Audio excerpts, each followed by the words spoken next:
Chad Hasty Show, News Talk 790 KFYO, Texas 19 debate in studio. We have both Glen Robertson and Jodey Arrington, who are seeking to be the next congressman representing this area. This is a little bit different of a debate than what you've seen before or heard before. We're not looking for 45-second answers or sound bites. We want to get in depth with the questions, and that means we can play a little bit loose with even the rules that I made up.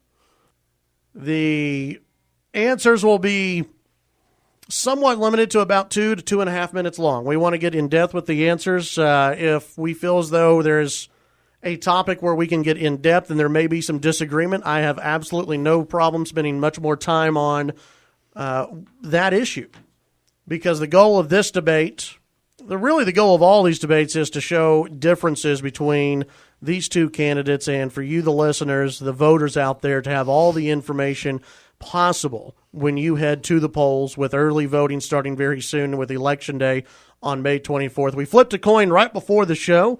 We will start off with opening statements, and Mayor Glen Robertson, we'll start off with you. Well, good morning, Chad. Glad to be here. Thanks for coming in. Hey, in my opening statement's going to be pretty simple. I'm Glen Robertson. I'm 57. I was born and raised in Lubbock. I've got married to my wife. We have 4 sons and 7 grandchildren that live in the district. I have spent virtually my entire life in the Lubbock area, either here in Lubbock or in Garza County down on a small ranch that we own. I bought my first business at 19 years old, and I have spent my entire career creating jobs, growing businesses, and also trying to give back to the area of the community that's been so good to me. I served on my first school board in the early 90s at Lubbock Cooper Independent School Board. Ended up serving on the Southland Independent School Board after that. I served on the Ransom Canyon City Council as a alderman and then as mayor pro tem for a couple of years. I've served on the Electric Utility Board of Lubbock, the Zoning Board of Adjustment, and, of course, I'm in my 4th year as mayor with about 8 days left to go in that job, but who's counting? I think just the combination of the fact that I've had to live in the real world. I've had to live with the unintended consequences of laws that are passed by legislatures that have never had to deal with the problems that their votes create. The tax burdens, the overreaching regulation by EPA and OSHA, and on and on and on. It's just a matter of type of experience. And the fact that I'm not a part of the problem. Washington is broken. Congress has failed. And I just don't think we can afford to keep sending insiders back to D.C. and expecting different results. Jodey Arrington. Chad, thanks for the opportunity, and good morning to your listeners. My name is Jodey Arrington, and I'm running for Congress because I love West Texas. I'm concerned about the future of our country, and I know I can make a difference. We don't need more politicians who make empty promises. What we need are leaders, conservative, principled leaders who deliver results. I want to thank the voters and those of your listeners who voted me into the runoff. I'm honored to have the support from organizations like the Texas Cattle Feeders and the Texas Cattle Raisers, and folks like the Farm Bureau, and then West Texas leaders like Spike Dykes and George W. Bush and Governor Rick Perry. These guys know something about leadership and what it would take to get our country back. And that's what we've got to do, get our country back and make sure that we do what's necessary to strengthen our military and secure our borders and promote ag and energy independence and defend our rights and our freedoms. Now, look, if you guys out there agree that Washington is broken and that we need a new generation of conservative leaders to change the course and the culture of our country, I'd be honored to have your vote. We'll start off with the topic of agriculture, which is a huge issue with Texas 19. Agriculture should be a priority for the congressman representing the 19th Congressional District. As you both know, ag producers in this area haven't felt well represented in years. Both of you have touted ag as a priority and that you will fight for the ag producers. Jodey, you tout the back end, the Texas Farm Bureau. Your career for a lot of people seems anything but ag-related, though. Mayor, you talk about being a rancher, but before this election, I'm not sure a majority of citizens even knew your ranching side.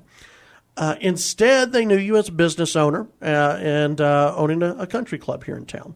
The question for both of you, and we'll start with Mayor Robertson, question for both of you is, how can those ag producers know that you will really fight for them when elected? You know, my main business is Robertson Bonded Warehouse, and I've been involved in the ag business for 28 years. I warehouse the ag chem products for the major manufacturers and handle their multi-state logistics. My income, my livelihood is directly dependent on growers. Now, I'm very well aware that everybody in Lubbock indirectly is impacted by our ag community, but my income's directly related to it. And not only do I ranch, but I have a small farm in North Lubbock County.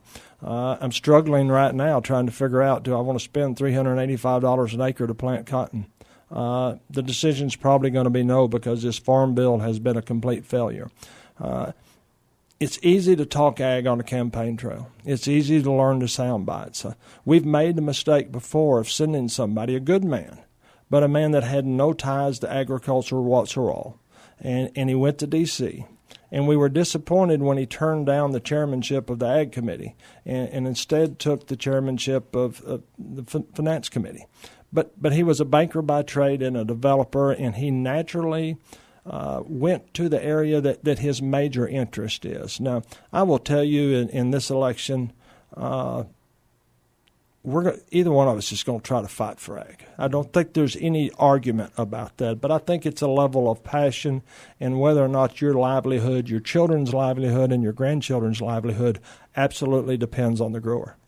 Jodey? Well, just in terms of the ag background, to answer your question directly, and then I'll go from there. I grew up in an ag community, a farming community of Plainview. Our lifeblood of the economy was agriculture. And the livelihood of my family was agriculture, and that my dad sold farm equipment for 40 years all across West Texas, throughout this district. I went on to serve President Bush as governor, and I worked on ag-related boards and commissions as I advised him as governor. I helped him assemble his ag team while he was president as an advisor in the White House. I've been, as vice chancellor, been working on the next generation of ag technologies, whether that's cotton genomics or new food safety products. So I think I have a long list of ag-related experiences in my career. So that's one. But, this really, and I drove tractors in the summer like every kid from Plainview. But this isn't who's going to out-farmer the next guy. And that's why Farm Bureau's standing with me, because the issue is who's got the relationships, the experience, the energy to go up there and tackle the tough issue of getting a strong farm bill in the next farm, because this one's weak, working on getting trade deals that level the playing field for our producers. And I've got experience doing that. And I have a track record of delivering results like bipartisan legislation in deposit insurance reform, or putting language in legislation with Mike Conaway as vice chancellor at Texas Tech that strengthened Texas Tech in competing for R&D with land-grant institutions like A&M. This is why these ag organizations are standing with me. They understand that this is not about who can grow crops out here in West Texas. It's who can put the plow in the ground in Washington. And they know that I've got an experience doing that. And they also understand that we need the next ag chairman to come from District 19, as Glenn said. I mean, we can't be one of 435 votes. If that's all we have wasted our time, and we have not served our district well. And for all the reasons I've stated, and I believe that these ag organizations believe this, I have the best chance of being the next chairman of the ag committee. If and just a reminder to both candidates, if you want a rebuttal at any time, you just let me know. Wave your hand at me, and you'll get time to rebut. Let's do this. Let's go ahead and take our first break. When we come back, many more topics to get into with both candidates running for Texas 19 in this debate. We want you to listen and become informed. And then remember, tonight, another debate at Texas Tech University at the Merced Alumni Center from 7 to 8 p.m. We'll be right back. Back on the Texas 19 debate, the first of two debates today. Thank you very much for tuning in. We'll continue with agriculture as the topic. Jodey, the first, this one we'll have you answer first. Subsidies are an issue where the two of you seem to have some disagreement in the future of subsidies, where you two have some disagreement. What is your position on the issue of subsidies and ag producers and what the future of those subsidies should look like? Well, I think we first of all we need to change the terminology here, because I think it gets wrapped up in the same negative connotation as welfare programs, and I think that's unfortunate, because we have a national security interest in feeding and clothing our own people, and as I said in the previous question about trade deals. When we do trade deals that hamper our ag industry, or in fact put us at a competitive disadvantage by letting the World Trade Organization dictate terms to us, qualifying countries like China as a developing country and allowing them to manipulate the market by subsidization and other means, you've got to provide the risk management tools for them to deal with those market risk and the weather risk. So I think you've got to, how you fine tune that and balance that so that the incentive is to produce and grow and to be self-sufficient. That's important too. But this is 1/10 of 1% of the budget of the entire federal budget are the ag assistance and risk management for our farmers. That's an investment that returns millions of jobs, a safe and abundant supply of food for the American people, and ag independence, food and fiber independence, which strengthens our national security. That's a good investment. But we've got to get our spend. But we cut $20 billion plus in the last farm bill, didn't touch the subsidies that are non-productive, like the wasteful spending, the abuse, and the fraud that happens in food stamps and other welfare programs. So I think it's upside down, really, and the next congressman from this district has to be able to communicate in a way that people understand what's at stake and the difference between ag assistance and risk management and programs, welfare programs that are being abused, like food stamps, that took no cuts. Mayor? And we've got to remember, number one, is that there's more money spent just administering the food stamp program than there is on crop subsidies. Farm bill's about $100 billion a year. 80% of it's going directly to food stamps. 20% of it is actually in the farm program, but only 5% of that is subsidies. We still have to figure out a way, though, to level the playing field. And Jodey didn't answer the question, but I will. We have to figure out a way, a 15 to 20-year plan, to wean ourselves off of subsidizing growers. But the only way we can do that is get them on a level playing field where they can compete with companies like China, Brazil, and India. This farm bill is weak because Brazil sued us. They sued us under the rules of the WTO for cotton subsidies. We folded like a cheap tent because we don't have the courage and the will to fight in Congress to stand up for our growers. But the real problems, we've got to fix the trade issues. We've also got to have tax reform. Our growers are being taxed at about a rate about twice the rate of foreign countries that are in ag producers. We've got to reduce the restrictions by EPA, by OSHA, get rid of the Waters of the U.S. rule, the Clean Air Act, all of these things that are driving up cost. The other thing we need to do is we've got to repeal Dodd-Frank. Dodd-Frank affects our growers. It affects their ability to hedge their money in the commodity markets. It's not only crippled just our small banks, but it's limited one more of those risk management tools that our growers can use. So I am a proponent of trying to come up with a 15 to 20-year plan to where we can let the free market pick winners and losers, not the government. But we can't do it now until we fix those underlying problems. Well, I think I did answer the question. I think the underlying issue is our trade deals are weak, and it's not just ag, it's other industries in our country. And this is where I would actually give kudos. If Donald Trump does what he says he's going to do, this is an area where I think he's an asset. If he does what he says he's going to do, I think he'll be strong with his U.S. trade rep, and I think he'll be very involved. And but I'll also say that Glen's right about the comprehensive scope of cost borne by our ag industry and other industries. Regulations cost the economy and businesses, small and big alike, trillions of dollars. It takes $60 billion just to administer all the regulations on the books today.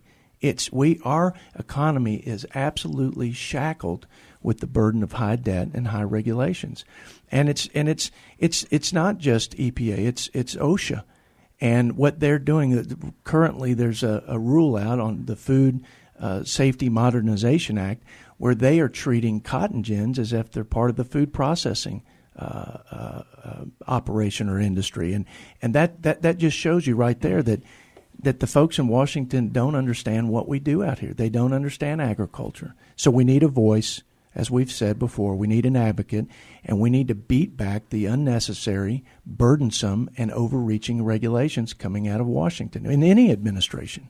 Mayor, next question to you, and this is about wind farms. Do you support the continued subsidies of wind farms? I think we need a 10-year plan to wean ourselves off of those subsidies as well.